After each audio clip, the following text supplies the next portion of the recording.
नमस्कार, आप देख रहे हैं श्री नारद मीडिया। अंजलि की हत्या के विरोध में बंद रहा आंदर बाजार। आंदर की बेटी अंजलि की गुड़गांव में कर दी गई थी गत दिनों हत्या। सिवान जिले के आंदर बाजार निवासी मनोज गुप्ता की पुत्री अंजलि की हत्या 31 मार्च को ससुरालियों ने पीट पीट कर दिया। बताते चले कि अंजलि की शादी 3 वर्ष पूर्व आंदर बाजार के ही भरत प्रसाद के पुत्र अभिषेक के साथ हुई थी।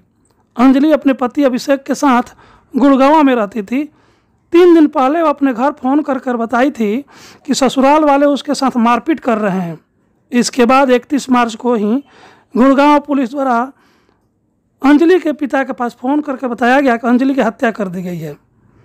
इसकी सूचना मिलते ही अंजलि के पिता मनोज गुप्ता शव लेने गुड़गांव चले गए। रविवार को शव आंदर पहुंचते ही हजारों की संख्या में लोग सड़क पर उतर गए और न्याय के लिए जस्टिस फॉर अंजलि हाथों में लिए तख्ता लेकर प्रदर्शन किए। बताया जाता है कि अंजलि और अभिषेक की शादी प्रेम विवाह थी। सब कुछ ठीक था।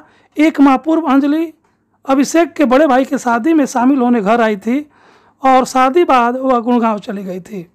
शादी बाद ही उसके साथ ससुराल के लोग भी गए थे। उसके बाद से उसे प्रताड़ित करने लगे और ससुरालियों द्वारा उसे बार बार मारपीट किया जाता था। तभी उसने हत्या होने के पूर्व फ़ोन पर घर वालों को बताई थी कि उसकी हत्या कर देना चाहते हैं, जिसका ऑडियो वायरल हो गया है। आज शव पहुंचने के बाद से जैसे ही लोगों की भीड़ उमड़ी, स्थानीय आंदर प्रभाग के इंस्पेक्टर मौके पर पहुंचकर लोगों का आश्वासन दिया कि अगर गुड़गांव पुलिस आएगी, वारंट आएगा तो इन लोगों की गिरफ्तारी होगी। अंत में उसका अंतिम संस्कार घर वालों ने किया। सुने ऑडियो में क्या कह रही है अंजलि अपने परिवार वालों से। हाँ बाबू, हेलो। हाँ, प्रणाम भैया। हाँ हेलो। हाँ, अंजलि बोलता नहीं। हाँ बोला बाबू। जानते नहीं बहुत कुछ हमारे साथ भइल बा है। हैं? जानते नहीं बहुत कुछ भइल बा हमारे साथ। का भइल बा? हम दोसर के मोबाइल लेके फोन करते नहीं। कहाँ बाड़ू? हम रूम पे बानी अभी। अपना रूम पर? 3 साल शादी के ना हो गए। हाँ। तब से यहाँ के ना माने नहीं होने नहीं, हमरा के घर के बात सुने नहीं, हमारे के मारे नहीं हो रहे नहीं। कहिया के? बहुत पहले ही से मारे नहीं हो रहे नहीं। और घर के बात सुने नहीं। वो लोग कहे लो छोड़े के न, तो छोड़े के कखवाली आ गई बनी हमरा के। ये कुली होई वो कहे नहीं छोड़े ओरे के। छोड़े कति हाथ पकड़ जाला। वो कहे नहीं कि मंडी गई बनी, सोचनी भैया से बताए इधर मत काम क्यों ना। हम काहे हम तक जानते बड़ू तू हमर के देखो कहे के मतलब बेटे कि पहले का हो बाद में का हो नहीं के मतलब पहले हमर बेटी हो ओकरा बाद में कौन बात बा। ना यहाँ के घर के पापा तो सब क्यों गाली देवे लाम रहे के वहाँ पे जाए नहीं। कहे मिलो छोरे के बहुत खराब बने लोग के घर के। अब हम लोग चाला माए बाप के काहे तू है बुर्बक बन लो तारा के। तो हम के कितना प्रयास करनी सान के हैं हम की तरह के मैरिज हॉल में भी जब बात होत रहे तब मैरिज हॉल में हम अपना गोर से थोड़े बतियाओ तब नहीं। हम तो तेरा पापा की ओर से बतियाओ तब नहीं। हमारे तेरे पापा से का संबंध बा? तेरे पापा से के हमारे से रिश्ता बा? परसों के पूरा चिन्ह हो गई भाई ना। यहाँ के मोबाइल में से नंबर लेके दूसरे के मोबाइल से कोई नहीं। मम्मी जाई रहा लालू एम्स में दिखाई के रहा। हाँ तो सुनिए कि थी सुबह में लेके गए था। हाँ तो का हुए ना कुछ ना कल रहे जो झूठ में से रोए लगवी मम्मी। हाँ कहती एकरा वजह से जाते नहीं बहुत खराब बनी लोग हमारे घर के बहुत ज्यादा। इस शादी में भी नहीं हमारे सदिया के बाद से और कुछ ज्यादा होता का? बहुत ज्यादा एवरी सदिया के बाद से ना बहुत पहले तो बोला अभी अंदर 3-4 हाली आ गई बनी। अंदर 3-4 ना निकालत रही यहाँ के बाहर वहर। अच्छा अच्छा। तबे से ते करे नहीं लो हमारे साथ काम करे नहीं तो यहाँ के मम्मी कहने का करते भी है। सुवन भैया बानी बहुत तेज बानी मैं कहनी सबके छोड़े उड़े के हम देखे वे तो मालिक खबर के बहुत ज्यादा करे नहीं हमारे साथ। अच्छा तू रुआ मत कुछ हो ही ना था। 3 साल से रो के बहुत ज्यादा खराब हो गई ना तो सुना माने हम तरह से बात कहते हैं तो हमरो बात के मत कहिए। तुम लोग के बस के बात नहीं के छोड़ दे तरह के ठीक बा।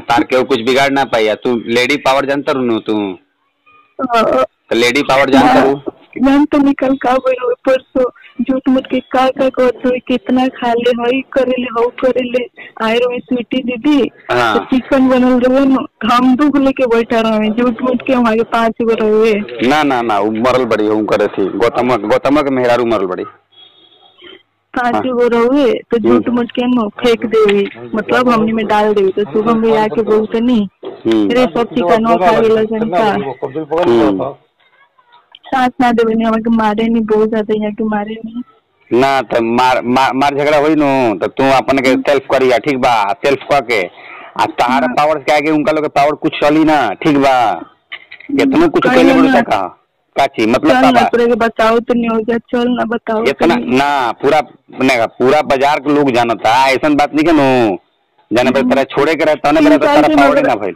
अगर हमें दे देखे तो पूरा अजीब सा हो गया बस ना ठीक बा हम समझता नहीं हम तो मान ले कि तहन लोग ओवरी खुश देखनी तो अच्छा कोई नहीं हम कहनी कि अच्छा बाटे लेकिन एक मतलब देखिए जब जैसे गनी सर ना हम के उधर आए मेरे होल से नहीं सर ना हां तब ऐसे त्या करे लगे नहीं हमरा के जब घर से बात से लगल नो ठीक बा ओकरा बाद भी हम तरह से खाली बात कइले बनी लेकिन अच्छा लागल हमरा देखनी तहन लोग के ठीक से देखनी अच्छा से देखनी तो अच्छा लागल लेकिन मान ले कि तू अपने कमजोर मत कर अपने कमजोर करके तू समझत कि तू कमजोर हो जेबू तो समझ ल कि हावी हो जाइलो हावी मत होके दिया तू कमजोर मत पड़िया सुनो ना तू कहिया कमजोर मत पड़िया कहिया कि जब ये तरह ये लोग के भाषा में जन को कोनो लजत नहीं खे तो तू अपना भाषा के ठीक बतली है कि ठीक बार लोग हमरा से बेहतर कर सकत नहीं लोनु तो हमरो लोग करे के पावर बावे गाली देवे नहीं लो इतिया बहुत ज्यादा देवे नहीं लो कमजोर समझता लो जानता लोग तार नैहर के लोग ना आई तरह पीछे जानता लोग तारा घर के लोग ना आई कैसन बारसन घर के बारसन की ना बुलाएला सब हम कहे नहीं हम ऐसा काम कइले बानी ओइसे ना बुलाएला तो मान ल कि तू गलती कइले बड़ू तो ठीक बा घर के लोग ना बुलावेला लेकिन आजो के घर के लोग तरह के छोड़ दी तरह के मार दलो पीटा तलो तो बतिया मालूम हो जाई तो लोग छोड़ दिलो तरह के बहुत ज्यादा करेंगे ना तो रुआ मत तू अपन सेल्फ कर मारे नु तो कहिया कि ठीक बा तू अगर हमरा के मरबा नु तो तू हमरा से बरियार नहीं कह हम तरह कहते हमरो लगे पावर बा के कर तो मैं अंदर आई हम अंदर क्या करे नहीं लोग वही तय करे अंदर तू आओ अंदर आवे तो और ज्यादा पावर में रहबू नु अंदर आबू तो तारा का दिक्कत बाटे ते हमरा के बियाह के लिए बड़ा हमरा के खींच ऐसी घर से भगा के लिए बड़ा चाहे जेत ले बड़ा हमरा के रखबा नु हमरा के घर में रखबा नु तो रोड पर न रखबा यहाँ के साथ हम ना देवे नहीं मारे लगे नहीं यहाँ के दोस्त नहीं है लोग इंश्योरेंस उन्हें के सामने बात उठ बैठे हुए मम्मी ना तो ये सब बात ना तो अपना कमजोर मत साबित कर ठीक बा तू शांति से अपन रह आए जब आवे का अंदर कहे नु तो ठीक बा अंदर ले चला हमरा के कोनो दिक्कत नहीं है जब हम अंदर आके घूम लेनी ना सुना ये खाली अंदर आके घूम ले लू अंदर आके बाजार में बाहर निकल गेलू नु अब तक कौन चीज के डर बटे कौन चीज के डर बा हमारे साथी क्यों नहीं है ना शादी ब्याह हो गई बटे शादी ब्याह हो गई बात तू मान ल उनका घर के पतो बन के तू परछावन कैलू उनका घर के पतो बन के तू घूमलू फिरलू सब सीढ़ी डलैलू माटी कोड़लू सब कैलू तो उतना मतलब बड़की मम्मी के लगे बैठे लेकिन बैठे ना बैठे सुना खास करके आगे और बात बा खास करके हम भी ना चाहे नु कि शो ऑफ करके या सामने आके हम तार समर्थन नहीं कर सकत ठीक बा हम मानता नहीं लेकिन तू ये मत समझिए कि तू अपने आप के कमजोर मत समझिए ना तू बस इतने समझा तो अपने आप के कमजोर ना समझ बनू तो तारा से पावर केहू नहीं है बेसी लेडी पावर जब हो जाए लेडी पावर के लगे सामने नु बढ़िया लोग झुक जाला तो तू उनका लोग के तो वैसे ही बाजार में कोनो क्रेडिट नहीं है अच्छा उनका पीछे केहू ना आई हम बात बताओ तो एकदम समझ ला ठीक बा हम तरह से ज्यादा कोऑपरेट नहीं कर सकत हम ज्यादा कोऑपरेट नहीं कर लेकिन हाँ तार साथों ना छोड़े में तो ऐसा बात नहीं कि तारा केहू छोड़ियो दी तरह केहू मारत रहे हम वैसा बोले ना ऐसा हो नहीं सकत इहो नहीं हो सकत लेकिन हाँ तू अपने आप के अगर तू उनका लोग सामने मजबूत खड़ा ना रखबू नु तो तू कमजोर पड़ते चल जेबू आ तरह के दबाव से चल जेलो उनका लोग के नियते बाटे वो अपना बेटी के घर बिगाड़ लो तो ये लोग इनका लोग अपने गलती के चलते बिगाड़ लो आप बेटा के घर बिगाड़ता लो तो इहो लोग उनका लोग गलती है बाटे जब तू लोग दुनिया राजी रह लो तो बाद से एक कान भर भर के यानी कि ओकरा के अपन में मिला के तारा के बिलाव चाहता सन ई चीज ना हो पाई ई चीज कबो ना हो पाई ना हो पाई कबो कहते नहीं ना हो पाई कबो बात ना हो पाई तारा से बढ़िया ना पहलो। चलो ठीक बा, तू अपन घबरा मत, खाना वाना खाइए, अपन रहिए ठीक से। आए भगाई नू घर में से निकाली तो कहे कि ठीक बा निकाला तरह नू, तो चलो हम चलता नहीं जहाँ तार लगे तार पावर बस तो लगा लो, हमार जहाँ पावर लागी हमार जी आवाज सुनी हम मुझे चलता नहीं। तार आवाज सुने खातिर बहुत कुछ बा, तार आवाज सुना ना, तार आवाज सुने खातिर बहुत लोग बाटे। तू कहीं भी रह, देश के कोनो कोना में रहबू, तार आवाज सुने खातिर बहुत कुछ समझ रहती बाटे। मकान मालकिन को में देखने रहो, तुम्हारी सास बहुत तेज है, झूठ झूठ बात। हाँ वो तो तेज हल, आज के तेज है क्या वो, जैसे उतरली तेज से तेज है वो। बहुत ज्यादा कि हम माई के तो बोल रहे, हम कुछ बोल रहे हैं उतरली तेज से तेज है वो, वैसा कोनो बात नहीं है। वो लोग मैंने ऐसा ऐसा घड़ियाली आंसू रोई लो, ऐसा ऐसा तरह के गेम खेली लो कि फंस जाए वही में। लेकिन तू अपने आप एक बात से तू अपने आप को कमजोर ना करके जब मारी नू, जब मारी ठीक बा हमारा नंबर रख ले रही है, कोनो बात नहीं के, लेकिन छुपा के रखिया। मारी नू जब मारी याद रख लिया, चाहे ओकरा के लिख लिया कहीं दूसरा जगह। जब मारी नू तो तू कहिया कि ठीक बा हम थाना पुलिस जाना था नहीं, ऐसा बात नहीं के। तू केहू के सहयोग के मकान मालकिन के साथे कोई भी देख, कभी भी कोई मार पीट हो के नू तो तू अकेले घर में मत रहिए, तू सीधे रोड पर आ जाइए, रोड पर आके कहिया कि ठीक बा मारो तब जा हमरा के। कोई लेडी के सुना, कोई लेडीज के तू समर्थन लेके आ कहिए कि ठीक बा हम जात नहीं कहे, हम पुलिस में कहेम, चाहे हम कोई भी वो कांस्टेबल से कहबू तो तारा आवाज सुने वाले लोग बाटे दुनिया में। कोनो कोना में औरत कमजोर ना हो, पूरा गाला वाला दाब देले रहो, काहे नटी दबले रहुए। हम कॉलेज में नो कि ना जाए, फिर वैसे ही उधर जाके करम सब अंदर वे कहता नु, अंदर वे कहता नु, तू अंदर आवन, तू अंदर आवन, अब अंदर करके अनजान नहीं के रहबेल, अब अंदर करके अनजान नहीं के, तू अंदर में घूम ले बड़ू, इतने समझ लिया ना। तू एगो देखा लड़की बन के घूम ले बड़ू, अंदर जानता रू, एक पतो बन के घूम के अंदर देख ले बड़ू। अब तरह के दोनों रूप में लोग देख ले भाई जाए। अब वो कोई बात नहीं है, अब दूसरी मत सोचा कि हाँ बेइज्जती हो या बाप बाप के बेइज्जती हुई, अब कुछ ना हुई, जो हो गए बतन हो चुकल बा। अब तू अपन राइट खातिर लड़, तू अपना राइट खातिर लड़, तू अपना किसी खातिर लड़। और रहल बात कि तू कहत रहनू तारा के साथे कि हाँ तारा माँ बाप खड़ा ना हुई, सब केहू खड़ा हुई।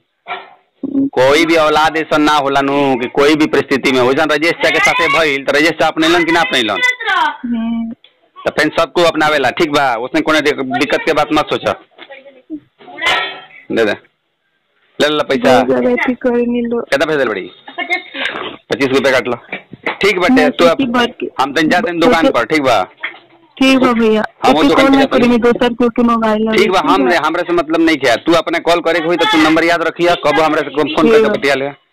ठीक बा भैया, ठीक बा, ठीक से रही अच्छे, खाना वाना खा लिया अपन, ठीक से रही अच्छे, ठीक बा। हाँ घबराइल ना जाला, कोई भी बात हुई नू तो मकान मालकिन से संपर्क करिया, चाहे कोई भी लेडीज एकदम मैंने देखिए अनजान ना होके, तरह जानकारी में कोई भी लेडीज हो तो देख ले वाले लोनो, कोई तो नहीं की चाहत कि फिर हो जाए तो फिर होते कोने में हमरा साथे ना एजा खातिर तू आवा ना, एजा कोनो डर नहीं है तारा, एजा अगल बगल 10 गो लोग बा, एजा ये खाली अगर उनका लोग ढेर उनका लोग भाड़ा भाखल हो नु तो तारा पर हाथ उठाई लो आ तारा के प्रताड़ित करी लो तो तू रोडवा पर खाली खड़ा हो जाइबू तो तार सब समर्थन आ जाई। इतना बड़ के घर नहीं है, इतना बड़का बंगला नहीं है उनका लोग के कि भीतरी आवाज दब जाता ना, दरवाजा बंद कर देवे नहीं लोग। अरे भाई दरवाजा बंद हो जाई तो हम ही के सुनाई नू, हमार माँ के सुनाई नू, हमार माँ के सुनाई नू, लोट में जाके बैठबो करी तो हटा दें लोग, खराब हो गए। हम समझता नहीं उतना वो लोग के चाल मालूम बा हमरा, ऐसा कोनो बड़का चीज नहीं है, नया बात नहीं है। उतना तोरा फोन करके कहेम ना, मतलब कोयली का बाजार में हल्ला कर देंगे, यहाँ के बाद भी फोन करके कहेम ना, नंबर भाई नो खाली इतना कहेम का सुनने में आवता हो अंजलि कितना बदनाम होई बा। हम ना कहेम, सुनो ना हम ना कहेम, लेकिन हम अगर बाई चांस अगर वो फोन करता हमरा लगे ठीक बा हम कहेम नु तो सीधे कही कि ते मतलब कि फोन कइले लसिया छे। हां आओ तो समझ में।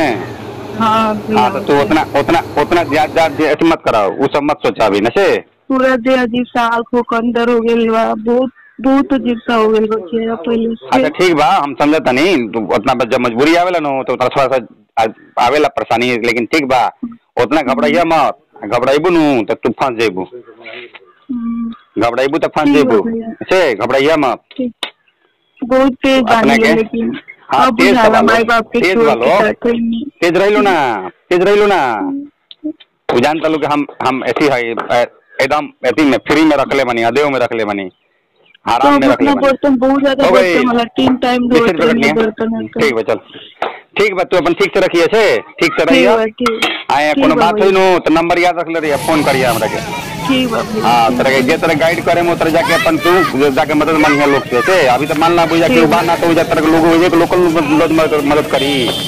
अच्छा का अंदर लिया आवत तो तू अंदर एकदम खुशी खुशी चली आवा। ठीक बा भैया। अंदर के तू अब अंदर के अनजान नहीं खो, ऐसे अब तू हिम्मत अंदर में तरह मिली अनजान जगह पर। अंजलि को न्याय दिलाने के लिए इस वीडियो को अधिक से अधिक शेयर करें, कमेंट में अपना राय लिखें और चैनल को सब्सक्राइब करें। जी हाँ, JR कॉन्वेंट दोन में सत्र 20-21-22 के लिए नामांकन प्रारंभ। वर्ग नर्सरी से 11वीं तक आज ही संपर्क करें। JR convent, Sunita Vidyanagari Don, Darauli, Siwan, Bihar. Mobile number 7547045118 9576466461।